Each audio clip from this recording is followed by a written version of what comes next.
Okay, hello, how are you today? Hello, ma'am. I'm good. I'm very well. Thanks for asking. How are you feeling today? We are good, thank you very much. So, my name is Sky. I'm from the British Council. Here, I am accompanied by two panelists next to me. That is Ms. Raras from British Embassy, and there is also Mr. David, which is the alumni of Chevening Cohort 2014. So, three of us today will lead this interview session. Don't be too, anxious about this. Yeah, just relax. So we are going to give you time to introduce yourself and tell us a bit about yourself. Thank you. Please. All right. Thank you very much, Mr. and Madam panelists, for this opportunity. I'm so excited and grateful to be here. My name is Haidir. I am the founder of Slowness Care, which is an educational community for young educators to teach English for slow learning students.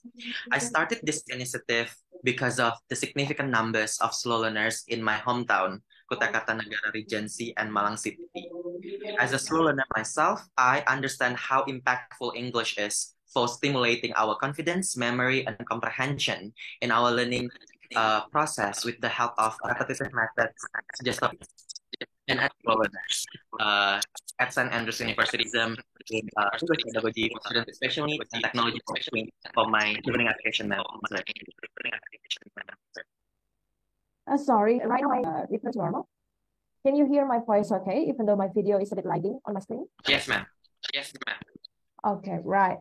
Right. Thank you very much for your introduction, Heidi. Is that okay if I call you Heidi? Yes, ma'am.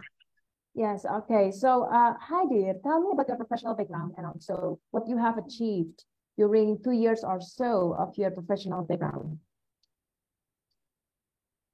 Yes, ma'am, of course. Overall, I have more than 2 years work experience in terms of full-time jobs as English teachers in Kobe Education, Lister Education, and Global English, as well as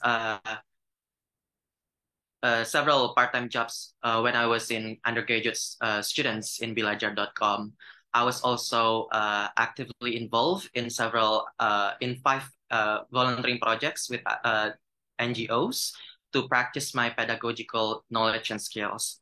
Other than that, I was also active as an uh, debater in Valiant English Debate Society, uh, coaching and being uh, adjudicators in several regional and national tournaments. Okay, so most of your professional experience is about teaching English, yes? Yes, ma'am. And you are going to take TESOL, TESOL as well as your majors, yes? Correct. Mhm. So tell me about your concern. What's actually happening in the world of English teaching in Indonesia in particular? So by pursuing masters, what are you gonna do about that? Mhm. In my field, there are actually two concerns, two problems that I'm really concerned about, ma'am. Number one, uh, is the higher numbers of slow learners in my communities in East Java and East Kalimantan. I found that my team and we found that 3 out of 30 students in primary school in Kuta Kartanegara Regency and more than 50% of orphans in Malang City were categorized as slow learners, and most of them failing classes. Uh, for example, in the primary school that we visited, slow learners were expected to pass the elementary school for about 9 to 10 years, which is really not time efficient compared to ordinary students which who only need 6 years at mask. Uh, and other than that, we found that based on according to Indonesian Ministry of Education, only 46 of Indonesian teachers who are digitally literate. It means the majority of Indonesian teachers are not favorable yet with the use of digital technologies into their classrooms. I also witnessed my fellow English teachers in the places that I'm working right now, although we already know how to operate Zoom and Discord, for example, but most of them are not really using additional digital technologies to integrate in their teaching classroom, which is really not strategic to maximize the learning and teaching for the students. I think those are the two problems that I'm concerned about. Because actually the integrations of technology can really maximize and really help for students with special needs. That's why I want to pursue my master's degree in TESOL MSc with specialism in English pedagogy for students with special needs, and also technology for teaching at St. Andrews University, ma'am. Okay, in your profession, have you ever been in a leadership position or managerial position before? Yes, ma'am. Talking about my leadership and influence experience, I practiced my leadership skills in the very first beginning by leading two organizations on my campus, Valiant English Debate Society and English Department Students Association, by leading some projects and internal tournaments. And also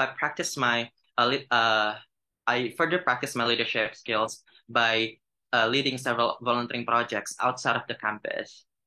The most memorable leadership experience that I had was when I was leading a team of 6 members to expand my slowness care project in Indong Village, a small island in South Halmahera, North Maluku, ma'am, for about 2 to 3 weeks back into 2019.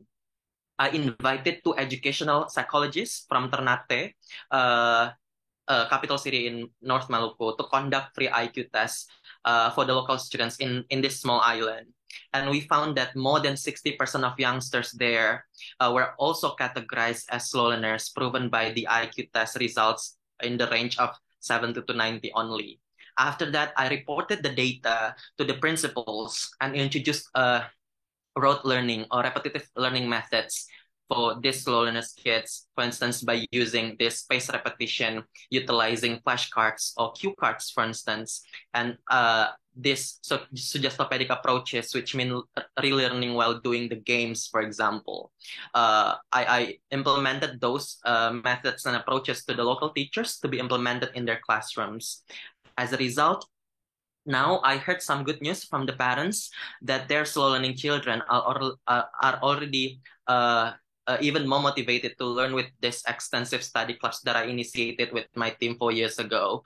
And most of them have achieved good scores and passed their final exams in 6 years in primary school, just like their friends there.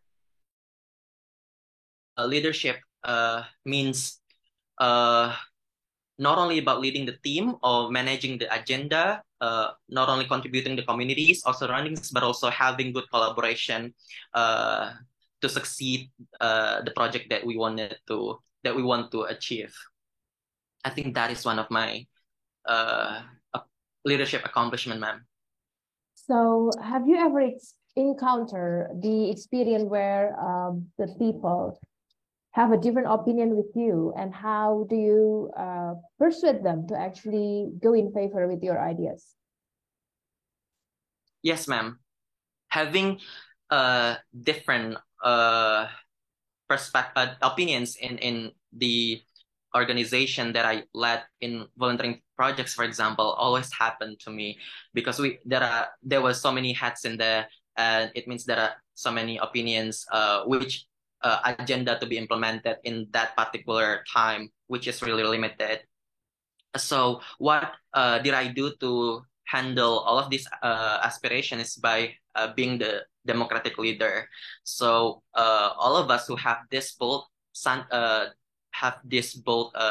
stances or opinions, great agendas, I gave them the opportunity to pitch their lesson plan, or to pitch their plan to conduct this 2-week agenda. And then after having that pitching, all of us can listen to and analyze the agenda comprehensively, and and I gave them the freedom to vote which one we think that is more suitable and relevant to the mission that we want to conduct.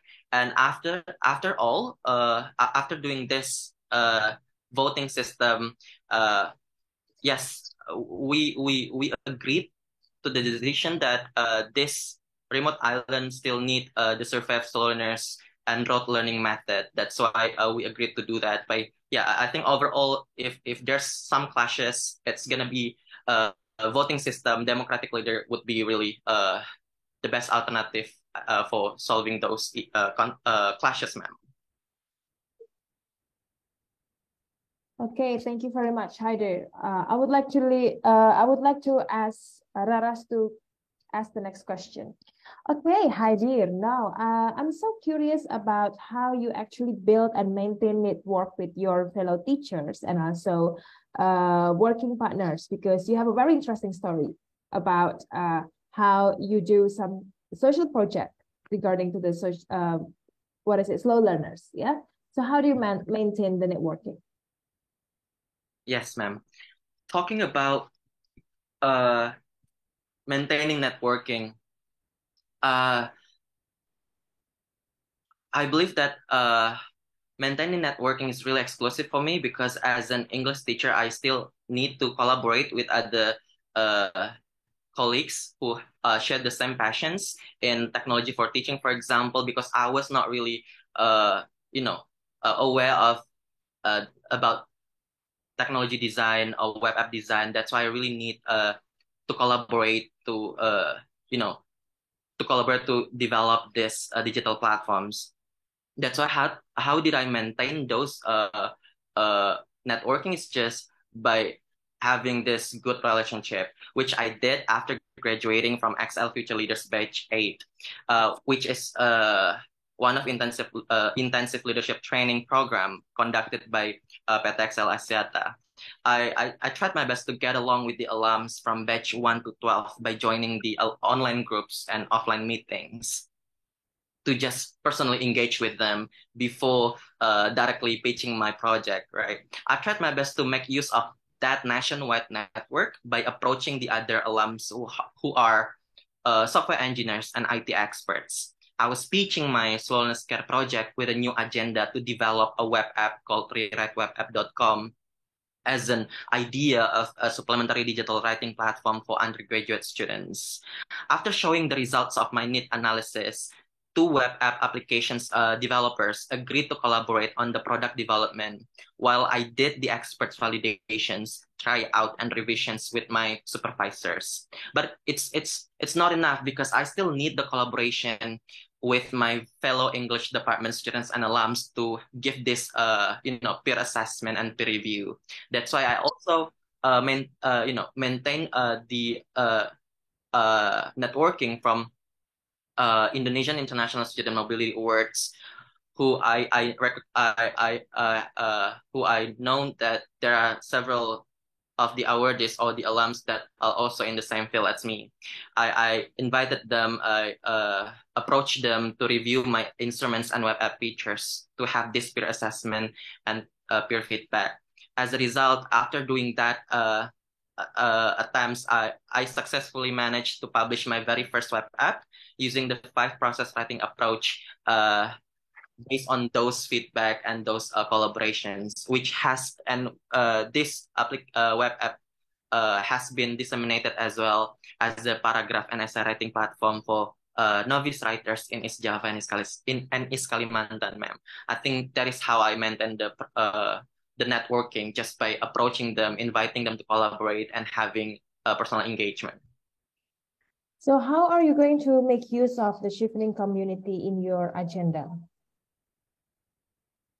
Yes, I believe that Chevening internet network would be really exclusive for me because the the range is not only nationwide, like what I did in XL Future Leader and ISMAT 2021, but the network would be globally, and that is why it's really exclusive for me. And how can I make use of this international network is by being actively involving the events like Chevening Summit, orientation and farewell, I need to, showcase, approach as many people as possible there to and stalk them before because I have this specific collaborators in mind, which are IT experts, software engineers, and educational psychologists, because those roles will be relevant to my projects.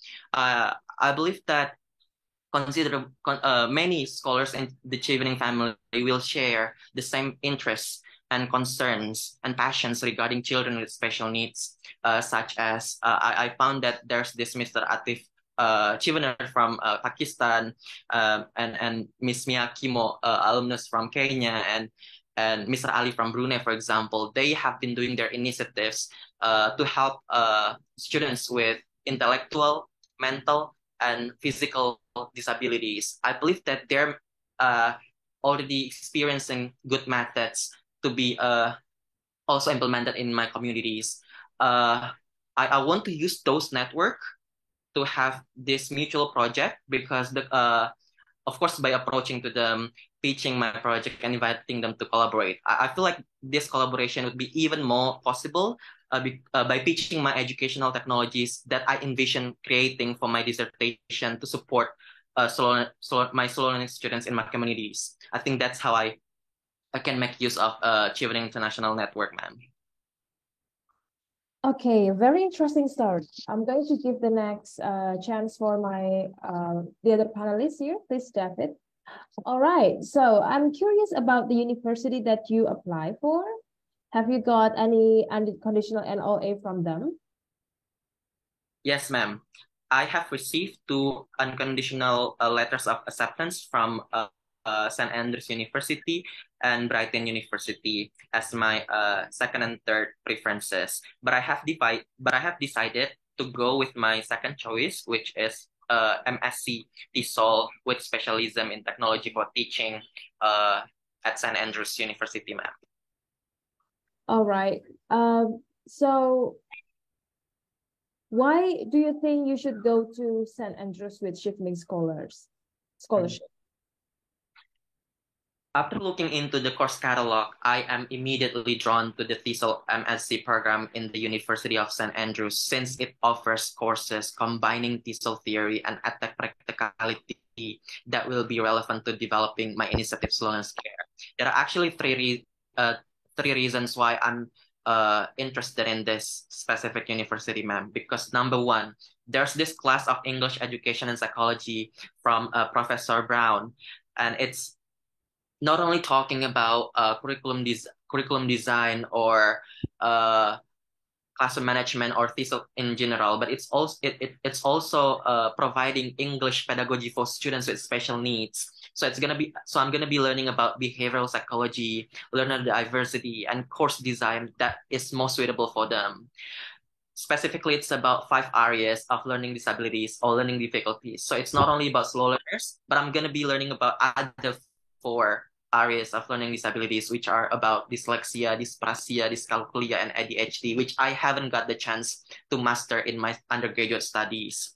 And the second reason is because there's this module of technology for teaching by Professor Matthews that is gonna be equipping me and preparing me for my final project. So that's why it's MSc, not MA TESOL, because for my master's dissertation, I'm gonna be developing my prototype for slow learners, supervised by this Professor Matthews, that will be equipped with special features, figures, and columns. I think it's really beneficial for me to redevelop my web app that I have in my bachelor's thesis. And last but not least, there's this organization called International Education Institute at the University of St. Andrews. It has the Student Advice and Support for Specific Learning Difficulties, or SPLD, helped by an educational psychologist, professors, and a specialist SPLD assessor. And in this organization, there's a chance for me to join in the internship and the volunteering agenda, which is really going to be advantageous for me to learn about special educational needs provisions for students or adults and children with learning disabilities, especially about the speech and language therapy methods that I haven't ever been taught in my undergraduate studies, ma'am. I think because of those three reasons, I believe that St. Andrews University is really the most favorable and suitable for my concern and interest for my future goals. But why you need to go to the UK for that? Because in other countries, they might also have universities which working specifically in the slow learning and also slow learning development issues. There are actually two justifications from my perspective why I finally chose United Kingdom to be my master's destination, ma'am. Number one, it's because based on my personal research, the specific course and in St. Andrews University is the only one that is really perfect combo, ma'am. Yes, I am aware that there are similar courses outside of UK and outside of St. Andrews, but the combination of the TESOL and technology, the technology modules to be exact, it's only becoming the elective courses, not the core or compulsory courses like in St. Andrews. It means that it's not gonna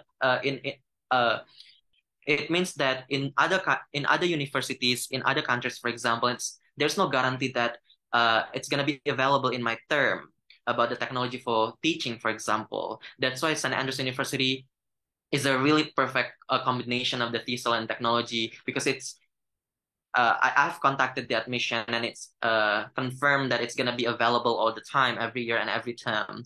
And the second reason is because I'm so intrigued with by the UK and Indonesian government's partnerships principles 2022 to 2024, for example, which I also witnessed from one of the events in G20, which there's this there are so many points about it, but one of the points that I'm so interested and concerned about, it's about the UK International Education Champion, which means the UK government and the UK embassy is also really supportive to improve English language training, ELT capability for Indonesian teachers to integrate the digital platforms into the English learning and teaching classrooms. And last but not least is because the UK is well known for diversity and inclusive education, ma'am. Specifically in Scotland, I have asked and done my research, and it's really Muslim friendly, and it's just the locals are so friendly, and I believe that by studying there for my master's degree, it's going to be really supportive and safest environment for my studies, ma'am. I think those are the three reasons why I decided to go in the UK. What other activities which you are interested in doing in the UK besides focusing on your academics? I'm planning to join, if I'm selected, I'm planning to join these volunteering organization in Scotland called Volunteer Development Scotland. They provide and offer so many monthly volunteering projects, outdoor and indoor, that I can join, such as helping homeless charities, beach cleaning, planting trees, pride festivals, and even there's a specific program annually about teaching school children special needs in the Fife Hospital in St. Andrews. I believe I'm going to join this Voluntary Development Scotland because it's just really it's gonna be for my personal development and self growth because it's not only about indoor activities, but I can join outdoor activities that I can mingle in the locals, international communities, other foreigners, just to balance my academic and personal life. I think it's just one of my ways to for my leisure time and entertainment. So not only could I have my entertainment in volunteering projects, but also I could learn and help others in the local communities, ma'am. So that is gonna be the plan that I'm going to do to outside of my academic studies. Okay, very interesting interview. Thank you very much, Haidir. I think that's all from us. Do you have any questions? Yes, ma'am. First of all, once again, I would like to say thank you so much for this opportunity and for your time, Mr. and Madam panelists. If I could ask, I would like to ask further about the research and project collaborations among alums after graduation. Uh, is there any direct involvement from the chevening officials to be our umbrella, or there's any specific mechanism to easily connect with the alums from other various cohorts, like very very old ones who share the same passions? Would it be any internal mechanism that I should be aware of if selected, so I could easily connect with other alums beside in the chevening submit orientation and farewell, ma'am? Okay, thank you for the questions. Basically, as for now, as per 2022, Chevening already have around 50,000 alums around the world, and of course, we are connected to each other through through the umbrella of Chevening itself. You can easily find the profile of Chevening alumni from LinkedIn and from many other social media platforms. As we are so proud with our scholarship and our entity as a Cheveners, it's very easy for you to actually connect to the alums, even though it's like years ago behind you, but you can easily find them through many activities that we do during your study or even after you become the alumni. So one of the strengths and also one of the things that we are so proud is how we always connect through the courses, through the events, through the and also the programs. For example, not only the scholarship but also fellowship.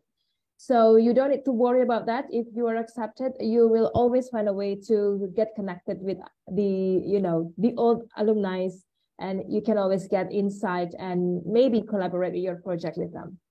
Okay, so thank you very much for the interview today. Have a lovely day. Bye-bye. Thank you, ma'am. Thank you, sir. Ada. Duh, perut gue sakit. Ini change personality ya langsung ya. Okay, so how do you feel, Heidi? Kayaknya lebih sugar coatingnya udah semoga terminimalisir. Sugar coatingnya I udah sembuh ya? udah sembuh. Tapi tadi saya kurang jelasin karir plan saya, Mbak. Emangnya aku nanya? Oh iya, iya. Ya, Itu aja sih. oke ya. Aku akan ngasih sedikit feedback. Aku ini ya matiin video ya, soalnya di tempatku akunya ngadet-ngadet gitu, nggak tahu di tempatmu. Ya, Mbak, nggak apa-apa, Mbak. Okay, right. So first thing first, when I asked you to introduce yourself, I think you already get ahead with your story in the introduction. Sebenarnya nggak apa-apa sih, kamu bisa nyelipin story kamu di introduction, tetapi jangan mulai dulu dengan your story. Kayak kamu tiba-tiba, oh aku tuh fokus ke slow learners lagi gitu. Approach-nya sih atau caranya ya, biar gak terlalu kamu maksa mau banget ditanyain soal slow learnersmu gitu. Jadi kayak tetap sentralnya, subjeknya, thesis statement-nya itu adalah who is Haidir. Kayak gitu, jangan langsung fokus ke ngomongnya slow learning-nya. Itu kerasa nggak? Tadi kamu ada part of introduction yang terlalu tiba-tiba switch aja, tiba-tiba topik sentence-nya tadinya Haidir, terus ganti ke slow learning-nya. Okay, gitu. Jadi don't start your story yet sih. You can give a subtle hints, but don't start your story yet. Malah tadi aku yang kehilangan itu adalah siapa sih Haidir as a whole gitu loh. Cuman aku tahu kamu Haidir guru bahasa Inggris, terus kamu tiba-tiba loncat ke slow learning tuh gini gitu. Aku nggak dapat the whole package of who is Haidir. Mungkin kamu bisa sit and think again. Gimana ya caranya nge-package aku dalam 30 detik kayak gitu. Oke? Okay?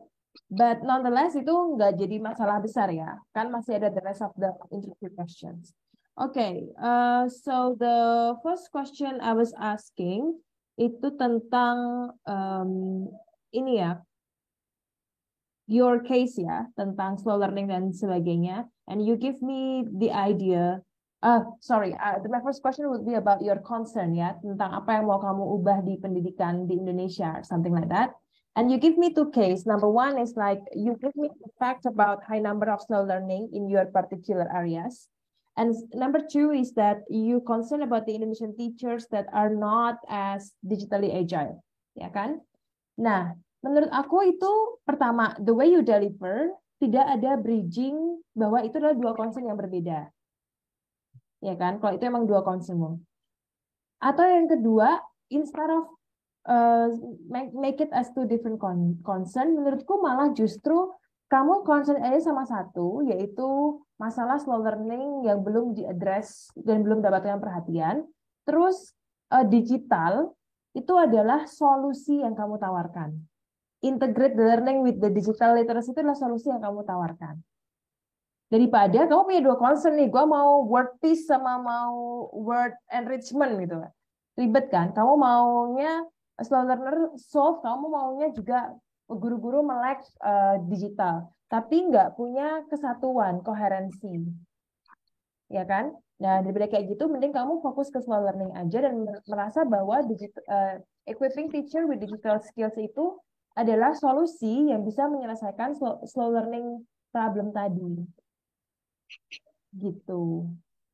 Tuh, kamu bisa ngepotrenya dengan bilang bahwa slow learning itu status quo-nya nggak dapat attention, terdampak COVID lagi gitu kan, terdampak sekarang apa-apa harus digital gitu kan. Mereka untuk face to face learning aja butuh attention khusus yang belum terakomodasi, sekarang udah pindah ke media misalnya gitu. Makanya kamu pengen bisa fill in the gap dengan producing website gitu kan, yang bisa memfasilitasi slow learning itu gitu. Sekaligus menambahkan skill kepada guru-guru untuk bisa lebih slow learning aware dan juga digitally aware kayak gitu misalnya. Kan jadi nyambung kan kasusnya. Paham nggak? Paham ya? Flow-nya ke situ. Oke. The next question is about leadership. Kamu sebenarnya di leadership ini strukturnya paling jelas ya. Aku bisa ngerasain your STAR method implemented in your answer, gitu kan. Nah, uh, yang agak kurang direct itu adalah kamu terlalu banyak menjelaskan background instead of menjelaskan what you are doing. Gitu. Kayak mau sampai ke what you are doing actually in this community itu kayak lama banget aku mendapatkan jawabannya. Gitu kan? Karena memang konteksnya kayak macam-macam banget. Kamu nyebutin nama-nama daerah, nyebutin apa-apa kayak gitu. Coba kamu background tuh kayak cukup satu kalimat, dua kalimat selesai. Terus langsung ke apa namanya what am I doing here? Gitu. Nah, terus juga mungkin di bagian ini bisa ditambahkan apa sih yang membuat what change you experience for yourself or what change that others experience because of you. Gitu. Tadi tuh kamu menyebutkan apa jawaban soal leadershipmu, konteksnya apa, terus apa yang kamu lakukan, tapi aku belum ngerasa bahwa yang kamu lakukan itu punya impact terhadap dirimu ataupun orang lain. Kamu tadi bilang bahwa tiba-tiba aja kamu bilang ya leadership tuh nggak cuma ini ya soal leading orang, tapi nah aku tahu nih kamu mau mikir link back-nya mau kemana kan sebenarnya. Nah, menurutku tadi tuh kamu bisa bilang loh, I used to think that being a leader, mau disummarize kan intinya, I used to think that being a leader is about taking care of the responsibilities as many as possible. But through this process, I understand that a leader should listen more. Gitu loh, ngerti nggak sih? Jadi itu ada switch of perspective loh. Itu ada silver liningnya loh dari pengalaman ini yang bisa mengubah kamu mendapatkan makna apa itu leadership. Atau kamu juga bisa mensummarize itu dengan kasih impact-nya. Dari sini itu aku udah berhasil menyelesaikan masalah slow learning sekian persen, which is you are not there yet, ya kan? Makanya aku lebih nyaranin kamu untuk kalau kamu belum bisa ngasih impact yang gede ke masyarakat nggak apa-apa, tapi impact ke diri kamu sendiri sehingga kamu bisa summarize what is leadership atau what is a leader for you. Paham nggak? Paham ya? Oke. Nah, berikutnya aku nanya soal changing opinion. Kamu bilangnya, aku tuh mau jadi democratic leaders. Oke, acaraku adalah dengan menjadi as democratic as possible gitu kan. Oke, itu kan sebenarnya klise ya, ya kan? Kamu tahu bahwa UK government nih in favor of democratic. Kamu nggak mungkin bilang I would like to be a tyrant leader gitu, nggak mungkin kan?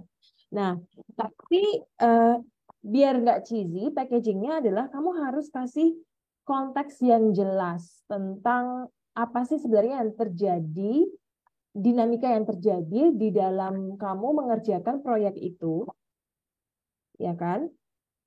Kasih konteks yang jelas, background yang jelas, masalahnya apa? Back again to star method.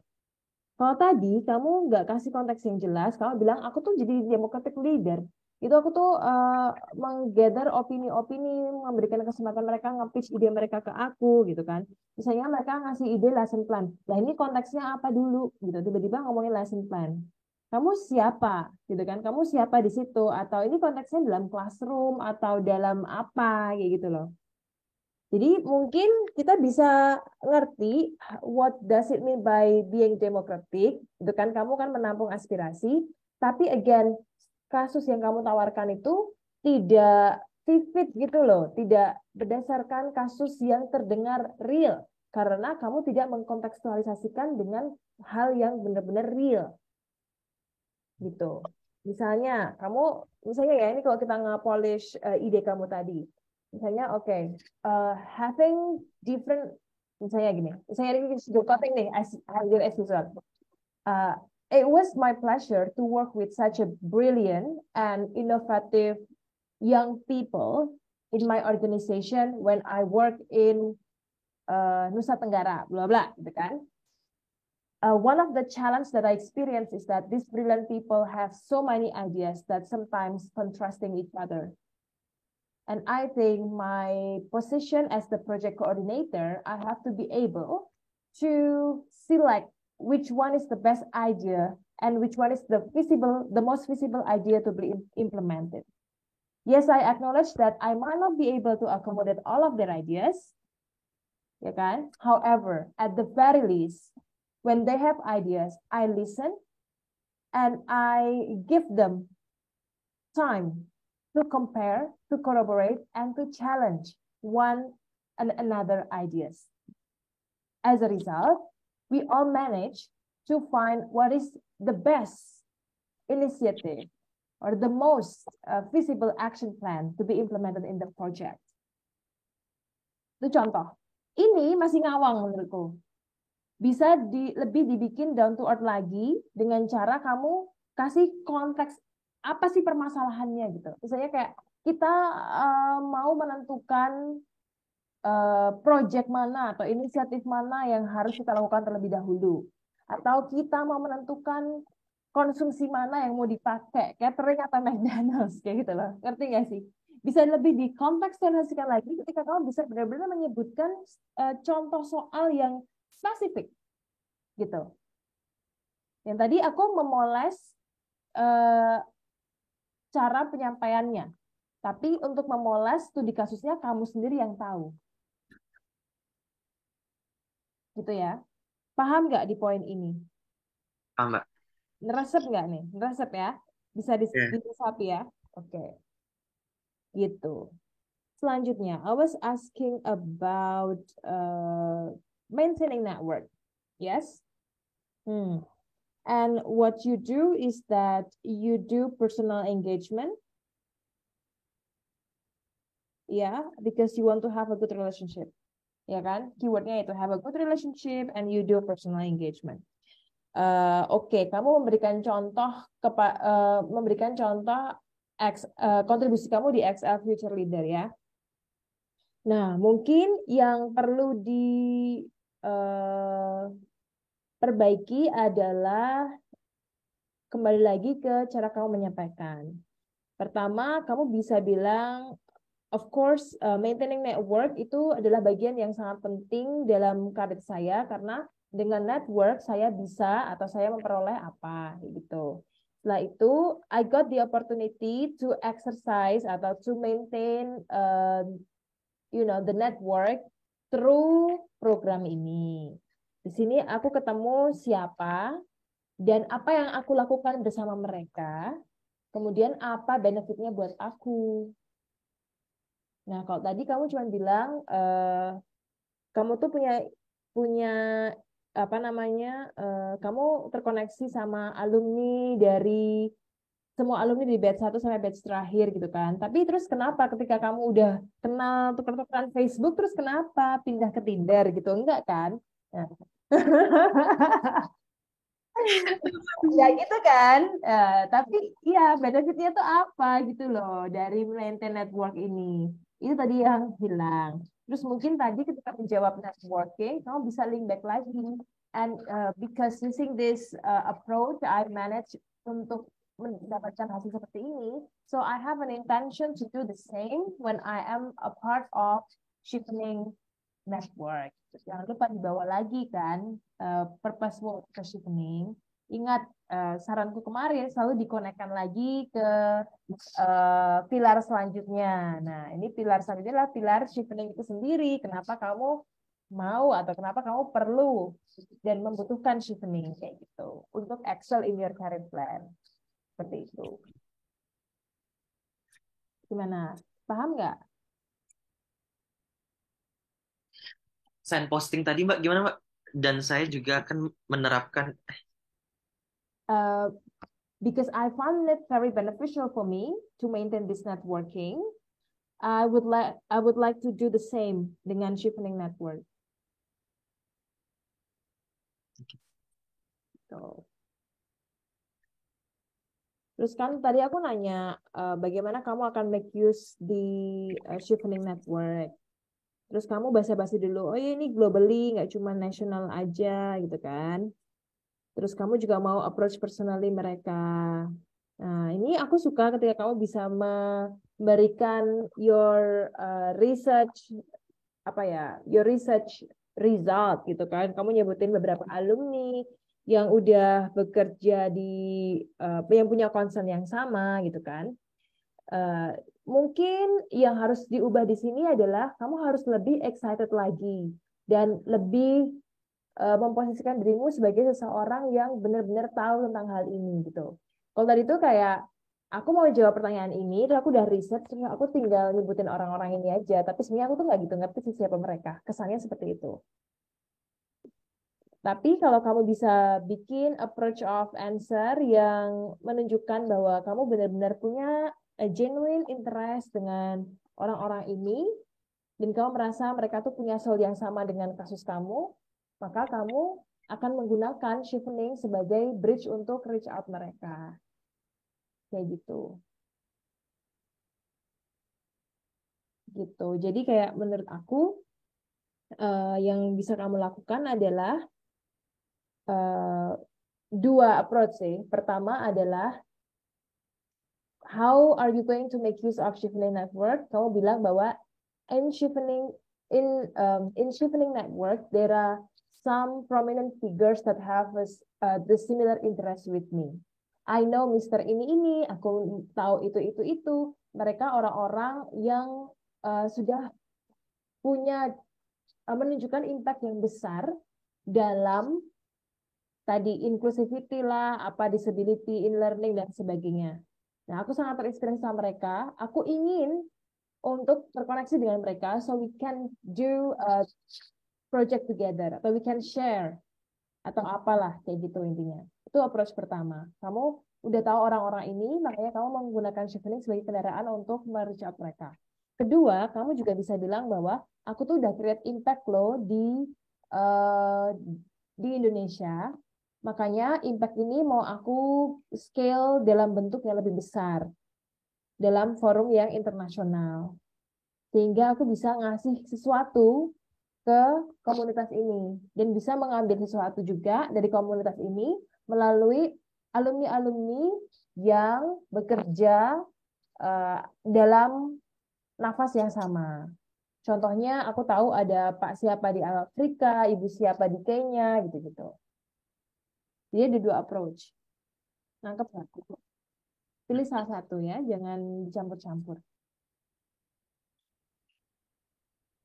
Tapi kalau aku pribadi, aku lebih suka yang pertama. Karena it sounds more genuine, it sounds like kamu tuh benar-benar punya ketertarikan gitu.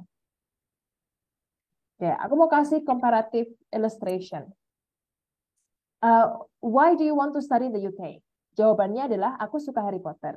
Oke, ada dua orang. Orang A bilang, I want to study in the UK because the UK is the place where Harry Potter movies are being shot, and also karena di sana tempatnya J.K. Rowling dan sebagainya.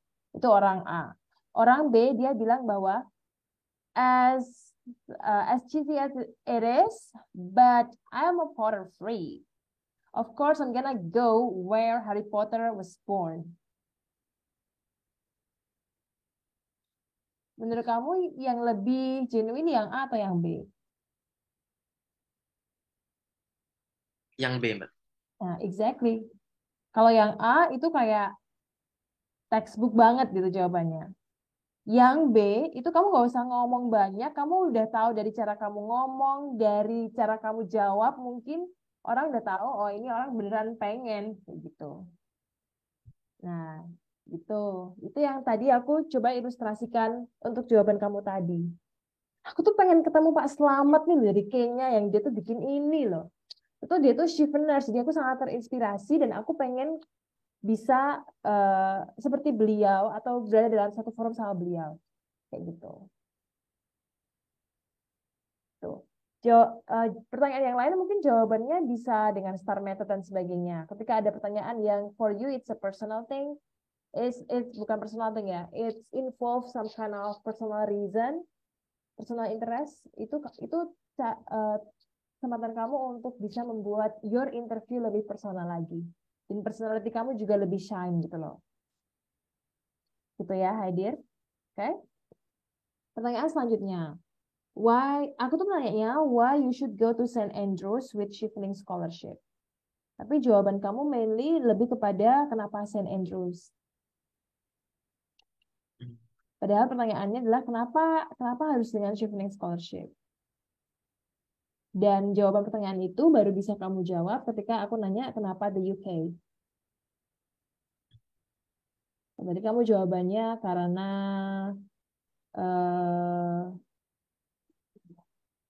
banyak hal ya. Kamu jawabannya tadi ada yang serius sampai ke yang hal-hal yang less serious gitu kan. Nah itu sebenarnya jawaban yang bisa kamu jawab di pertanyaan yang tadi, why should you go to St. Andrews with Chevening Scholarship? Gitu. Karena gini ya, ketika kamu kan udah bilang, aku udah dapat LOA unconditional dari 2 univ dan aku memutuskan untuk masuk ke St. Andrews. Itu kan udah nggak ada hal lagi yang perlu dipertanyakan kan tentang kenapa St. Andrews dan sebagainya. Mungkin bisa ditanyakan, tapi that reason itu jadi less important karena udah dapat LOA anyway gitu loh. Dan udah kamu sudah memutuskan anyway gitu. Yang mau kami tahu sebagai panelis adalah kenapa harus dengan Chevening Scholarship? Ya jawabannya karena di St. Andrews itu course-nya spesifik. Jadi aku harus ambil melalui UK Government Scholarship gitu loh. Ya kan, yang provide access aku ke St. Andrews kan ya Chevening Scholarship kayak gitu. Terus juga mungkin kenapa Chevening Scholarship-nya kalau bisa kaitkan dengan network yang bisa kamu dapetin di Chevening, specifically in Scotland, kayak gitu. Ya, aku nggak tahu kontennya ya, karena aku tidak riset tentang Scotland. You know better than me. Gitu. Terus tadi yang other activities, kamu mau volunteering, itu lumayan menarik ya. Gitu. Udah sih, itu aja dari aku. Any question? Mbak, kalau ada double questions gitu dan saya lupa ngejangkau question kedua, itu bakal di follow up question atau di ignore langsung lanjut aja gitu, Mbak? Ya, tergantung sih. Kan itu kan feelingnya penanya. Kalau penanya masih curious, ya dia pasti akan nge-follow up. I think double question itu akan rare ya, karena interviewer tuh pasti udah di train atau mereka punya pengalaman untuk make their questions as simple as possible. This is something yang aku belum bisa. Makanya mohon maaf kalau pertanyaanku mungkin kurang direct atau gimana. Tapi I think they will ask in a very simple manner. in a very plain and simple manner, biar juga jawaban yang dikasih lebih tepat ya gitu. Itu sesuatu yang aku sadari dan aku belum bisa reach that kind of skill. I'm still learning as well doing this mentorship ya. Gitu. Atau kalau misalnya kamu merasa pertanyaannya kamu kayak kehilangan, aduh ini arahnya kemana ya, kalau lupa, terus kamu kayak was that answering your question, kayak gitu aja sambil dibawa bercanda aja gitu loh, was that answering your question gitu, terus mereka pasti akan respon gitu.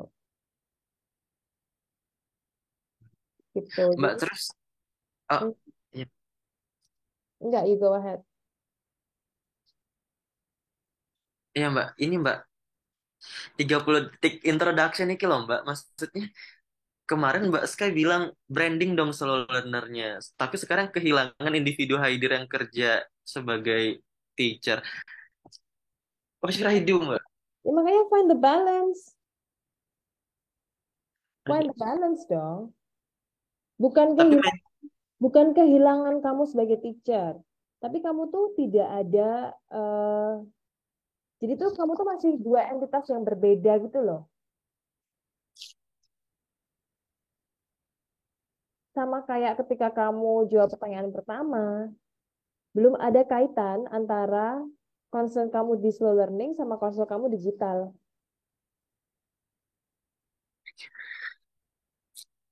aduh. Gitu.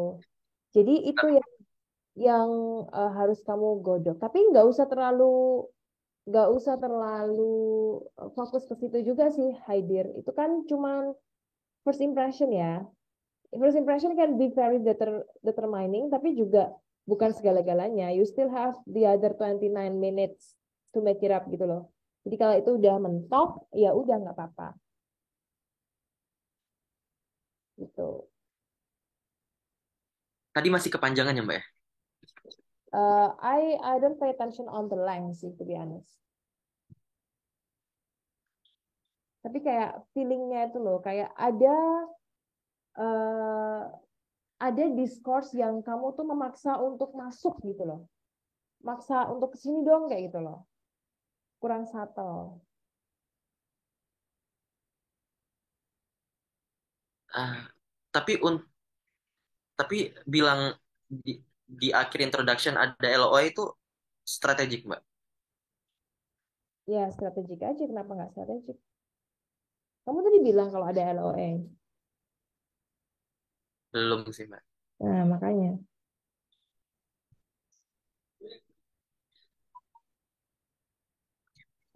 Itu sih menurut aku ya. Different people might have different perspective as well. Right? So, kalau dari aku sih seperti itu. Ada pertanyaan lagi nggak? Ini Mbak, pertanyaan terakhir Mbak. Yang do you have any questions? Apakah pertanyaan saya tuh kayak kan udah ada Chevening Summit, farewell sama orientation. Masa masih mau di di umbrella-in gitu nggak masa kan ya udah usaha sendiri. Nah, ini Apakah pertanyaan saya nih ini nggak Mbak? pertanyaan yang kamu sampaikan ke aku barusan itu menunjukkan bahwa kamu sebenarnya nggak pengen nanya, tapi pertanyaannya itu dipaksakan. Kalau kamu beneran mau nanya, pasti ya terserah lah apapun pertanyaannya. Kalau orang gue emang penasaran tentang jawabannya, ya gue nggak peduli tentang apa yang dipikirkan oleh interviewer. Wow. Ya nggak? Bener nggak? Iya iya Mbak. Tapi overthinking nggak tuh Mbak? Overthinking aja kalau nggak strategik gitu loh, Mbak. Kalau nggak saja ya nggak apa-apa, Haidir. I mean like at for now, ya, kamu tuh sudah harus punya mental, yaudah lose aja. Kalau kemarin aku minta kamu untuk ngencengin gear for the sake of you keep practicing. Sekarang kan tinggal 4 hari lagi nih. Saatnya kamu lose the gear. Udah mulai flowing aja, santai aja. Gitu. Udah nggak saatnya kamu kayak overthinking atau apa. Udahlah, gue kan udah practice. Sekarang I'll do in my best version aja. I'll do in Haidir's version aja. Bahkan at this moment kamu boleh banget untuk ignore apa yang aku suggest ke kamu karena kamu punya otonomi untuk Mbak Sky's suggestion doesn't work for me. This is better for me. This way is better for me kayak gitu. It's fine. No, no. Ini satu. No, Cuma, hadir. Menurutku aduh. learning process itu seperti itu ya. Especially kalau soal interview kayak gini, soal menunjukkan siapa diri kamu. You have the autonomy untuk membuang feedback. Gak semua feedback, gak semua suggestion itu harus kamu implementasikan gitu loh. Di awal kamu mungkin bisa collect as many as feedback as possible, tapi at some moment, at some point in your learning process, ini feedbacknya udah bisa kamu select mana yang working, mana yang nggak working for you. And sekarang mungkin momentumnya gitu. Kalau nggak nanti kamu ke overwhelm. Kalau kamu Hamin satu nggak sih, Mbak? apa? Losing gear-nya tuh Hamin satu nggak sih? Sekarang udah bisa di ini sih, udah bisa Masih di revisi ini, Mbak. kayak gitu. Nah, aku nanya, kemarin waktu dikasih feedback sama si Farah yang networking dan leadership-nya itu ke switch, kamu ubah atau enggak? Besok, Mbak, baru beliau ada waktu wawancara. Enggak, yang di essay-nya. Oh, belum enggak saya sudah submit. Beliau baru balas fit. Beliau baru Oke, kasih. oke. Oh, Sekarang let's put that into perspective. Let's put that into perspective ya. Kalau misalnya dia ngebalesnya itu sebelum kamu submit, Hamin satu misalnya. Kamu kira-kira kelabakan nggak? Hai, hmm, gimana gitu. Kelabakan nggak? hmm, Kelabakan kan? Karena nature kamu, Haidir, kamu tuh orang yang pengen, oh aku dapat feedback 100, maka semua feedback itu akan aku akomodasi. Ya kan? ya. Nah, untung dia ngasih feedbacknya belakangannya nggak? Waktu kamu udah submit, ayo. Iya, Nah, Mbak. justru bayangin, dia ngasih feedback Hamin satu dan feedbacknya itu benar. Aku setuju sama feedbacknya dia. Aku juga baca kan di ini. Oke, this is a very good feedback. Ini juga yang jadi my blind side kan. Aku kan memang kasih kamu ini kan, tolong orang lain buat nge-assess karena terlalu bias. Nah, eh, aku setuju dengan feedback itu. Kamu juga deep down, kamu juga setuju. Terus Hamin satu, terus kamu harus ngedit, kamu akan kehilangan point of coherence karena mungkin ketika ngedit kamu buru-buru, terus aduh gimana nih, ya enggak. Mungkin malah kamu nggak lolos, nggak shortlisted, ya kan? Nah, makanya aku bilang sekarang, from this moment, kamu boleh menampung, tapi kamu juga harus bisa menselect, kayaknya it doesn't work for me. Oh, makanya it works for me gitu. Dan makanya aku juga kalau ngasih feedback itu biasanya aku kasih dua opsi. Oke, kamu bisa punya dua cara. Cara satu tuh gini, cara kedua gini. Kalau aku prefer cara pertama. Kayak tadi kan aku selalu kayak gitu kan. Itu karena aku ngajak kamu untuk mengevaluasi cara mana. Jadi nggak satu cara doang gitu loh. Cara mana yang works buat kamu. Atau bahkan dua-duanya nggak works buat kamu. Kamu mau caranya sendiri, cara kamu sendiri, it's fine. Biar kamu nggak terlalu stres, Hadir. Karena pengalaman dari banyak cerita shortlisted candidates yang kemudian tidak berhasil ataupun yang berhasil, itu yang membuat mereka tidak yakin dengan interview adalah karena psikologi. Itu loh. It's you beating yourself. Padahal panelisnya itu sebenarnya santai-santai aja, tapi kadang-kadang karena kita terlalu gimana gitu ya secara psikologis, maka kita akan tidak bisa maksimal. Atau aku juga nggak maksimal. Aku tuh bahkan nggak tahu siapa yang sebenarnya interview Chevening kok lolos. Tuh aku juga nggak tahu karena it wasn't me. It wasn't me as in my loose version gitu loh. It was me dalam hipnotis gitu rasanya. Gitu. Jadi dan alhamdulillahnya aku lolos ya. Tapi kan itu bukan jadi patokan. Yang paling bagus adalah kamu lolos ketika kamu bisa menjadi dirimu sendiri kan kayak gitu. Nah, makanya harapanku adalah demikian. Kamu bisa lolos karena jadi dirimu sendiri. Pun tidak lolos, kamu jadi dirimu sendiri sehingga kamu tuh tahu siapa kamu. Kalau aku, tuh be honest, aku kalau sebelum menceritakan interviewku, aku tuh kayak lupa gitu loh, hilang gitu loh ingatanku ketika interview. Ngerti gak sih? Because I wasn't myself completely. Gitu. Gitu, Haidir. Ya. Wow. Nah, kamu nggak usah khawatir tentang pertanyaannya mutu apa enggak atau apa. Nah, kalau kamu memang pengen nanya, pengen cari tahu ya, kamu nggak akan worried about that. Itu perspektif yang baru saya tahu. Iya juga ya, Mbak. Iya kan? Nah, iya. Mhm. Niatnya beda. Niatnya beda, bener. Ini niatnya for the sake of asking question. Sama for the sake of, emang gue kayak gini gitu. Emang gue penasaran gitu. Iya, Mbak. Itu sama Thank you, Mbak. kayak ngajarin IELTS writing dengan cara template. Jadi kasih template kayak gini kan. Terus si task taker ini membuat sesuai template. Oke. Kalau ketika higher level, di level selanjutnya dia masih template aja, ya dia nggak akan berkembang kemana-mana. Dia akan di band 6 terus atau di band 6,5 terus. Dia kan nggak akan pernah reach 7. Karena dia tidak benar-benar menguasai teknik writingnya, tapi dia cuma for the sake of ngisi template-nya, kayak gitu loh. Ya di situ aja dia, Wow. kayak gitu. Thank you so much, Mbak. Ya. Pertanyaan lagi? Cukup, Mbak. Mbak Sky ada kerjaan katanya. Of course. Foto ya, kita belum foto kemarin kayaknya. Bentar, Mbak. Sambut dulu, Mbak. Rambut adalah konsen sejuta umat ya. Bentar. Oh, saya jadi. Kamu dong yang ini, Oke, Mbak. yang screenshot. Oke, Mbak. Bentar, Mbak. Satu, dua, tiga. Lagi, Mbak. Satu, dua, tiga. Lagi, Mbak. Full screen, Mbak. Oke. Gimana ya? Ntar gue kayaknya Ayo, gue oke. Ya. ayo, Mbak. Love, Mbak. Oke, love. Satu, dua, tiga. Lagi, Mbak. Udah. Lagi, Mbak. Candid, Mbak. Oke. Dadah. Thank you, Mbak. Thank you, Mbak. Mbak Sky, Oke, semangat doain. ya. Semangat. Udah semangat. Sekarang kamu santai aja. Kamu udah deh nggak usah latihan lagi. Hamin satu tuh kayak dibikin santai aja gitu. Gitu. Aku mau nanya dong. Bentar, I want to like stop the recording.